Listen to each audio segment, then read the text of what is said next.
Ciao ragazzi, benvenuti in questa nuova recensione del Su-27 Flanker da parte di DC Designs. L'aereo viene venduto ad un prezzo di 23 euro ed include 7 livree, ma andiamo a vederlo nel dettaglio. Partiamo dal modello esterno.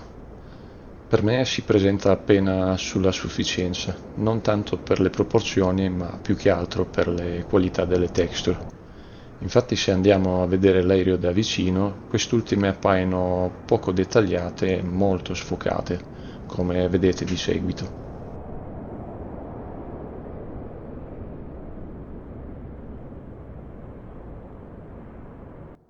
Passando invece all'abitacolo, devo dirvi che sono rimasto veramente sorpreso, non tanto per la qualità delle texture che anche qui non brillano, ma più che altro perché è veramente simile alla controparte reale, nonché simile al Su-27 presente su DCS, che tra l'altro posseggo, tranne per qualche piccola differenza. Passando invece alla strumentazione e all'avionica, come al solito di DC Designs abbiamo interruttori e manopole che si azionano ma non fanno assolutamente nulla, anche se c'è da dire che nella maggior parte dei casi funzionano. Ad esempio, questa manopola qui permette di cambiare la visualizzazione sull'HUD. Abbiamo la modalità navigazione, modalità Beyond Visual Range e altre modalità radar, che tra l'altro funziona. Anche l'HDD, ovvero Head Down Display, abbiamo due modalità di visualizzazione, possiamo cambiare il suo range con questa manopola e sulla destra invece abbiamo il pannello del TACAN, questo pannello qui è delle contromisure, pannello luci, pannello elettrico, sulla sinistra abbiamo i circuit breaker che non so onestamente se funzionano, e qui possiamo inoltre nascondere ad esempio la manetta per accedere al pannello del carburante. Questo è il pannello dell'autopilota. Qui ad esempio possiamo estrarre anche il drag shoe. L'unica grossa pecca per me è l'HUD, che anziché avere i chilometri e i metri ha i nodi e i piedi. Per quello che riguarda invece il comparto sonoro, c'è da dire che il pacchetto del Su-27 non era pronto, infatti DC Designs ha deciso di utilizzare i suoni del suo Phantom. Tuttavia, a detto dello sviluppatore, il pacchetto dovrebbe arrivare nel giro di qualche settimana. Intanto metto il pacchetto attuale, giusto per il dovere di cronaca.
Vediamo adesso come si presenta l'aereo in condizioni notturne, prima dal punto di vista esterno, poi dal punto di vista interno. A mio avviso anche qui nulla di che, tutto nella norma.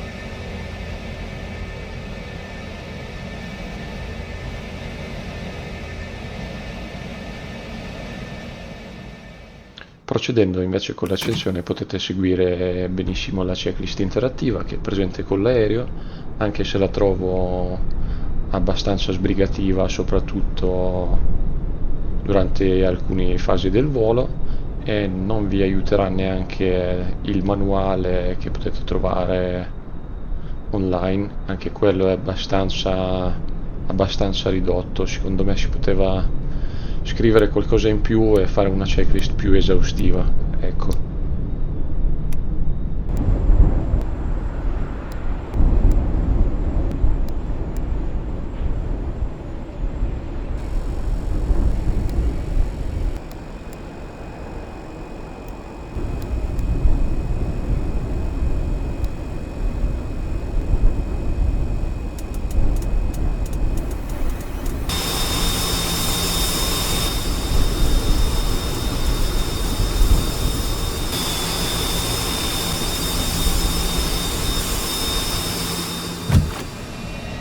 Per quello che riguarda la manovrabilità a terra è abbastanza simile a quella di DCS, l'aereo infatti non risulta estremamente reattivo, anche perché stiamo parlando di un aereo abbastanza grande.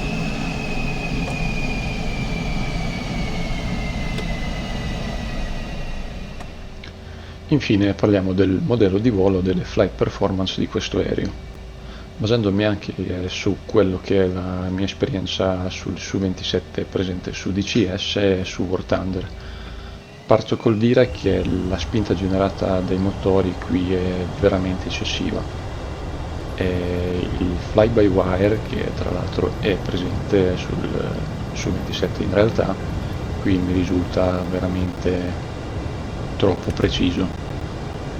Su DCS non è affatto così preciso il fly-by-wire.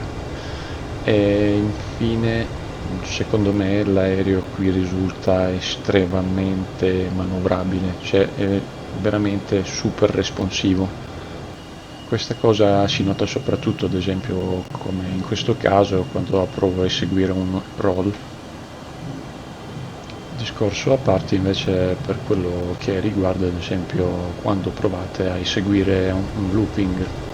Come vedete in questo caso, tra le altre cose, si vedono azionare i flaps in maniera automatica, i flaps e slats, come su DCS. Questa cosa la potete anche attivare sulla console di sinistra, c'è un interruttore apposito. In questo modo l'aereo vi permette di fare delle acrobazie uniche e anche di poter, diciamo, virare in spazi molto stretti.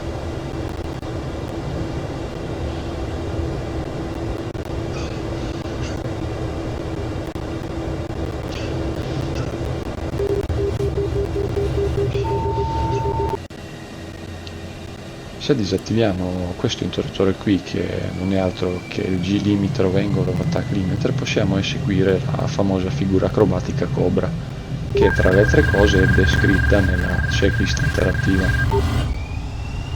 Inoltre con quell'interruttore disattivato possiamo compiere virate ancora più strette di prima, grazie alla potenza immane che praticamente sprigionano quei motori. Concludendo questa recensione posso dirvi che sicuramente questo prodotto piacerà a chi cerca un aereo semplice da pilotare o chi vuole cimentarsi in qualche acrobazia folle.